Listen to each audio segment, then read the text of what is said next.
ভাই আজকে 1 বছরের বাচ্চাদের জন্য BMW স্পোর্টস কার নিয়ে আসছি। একদম ডিজাইনটা দেখেন, সেম টু সেম BMW কোম্পানির মতো।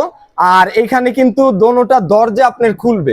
1 বছরের বাবু হইলে বসাই দিয়ে সিট বেল্ট আছে, বেল্ট দিয়ে লাগায় গাড়ি আপনি রিমোটে কন্ট্রোল করতে পারবেন, সামনে পিছে ডানে বামে দোনো দিক মুভিং হবে। প্লাস এইখানে বাবু যদি কান্নাকাটি করে সেই ক্ষেত্রে বসাই দিবেন, সুইং আছে, এক জায়গায় বসে বাবু দুলবে। বাবু যদি চালাইতে পারে, এটা অরিজিনাল গাড়ির মতো সেম ডিজাইন। এই যে এখানে সুইচ গুলা সামনে দিয়ে এখানে প্রেস করলে যে এক্সেলেটর আছে, প্রেস করলে সামনে যাবে, পিছনে দিলে আবার পিছনে আসবে।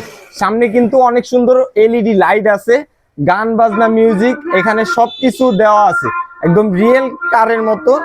এক থেকে আপনার বাবু এটা ম্যাক্সিমাম 8 বছর পর্যন্ত এটা ইউজ করতে পারবে। এটা রেগুলার প্রাইস ছিল 25,500 টাকা, আজকে ডিসকাউন্ট দিয়ে অনলি 23,000 টাকা BMW মডেল।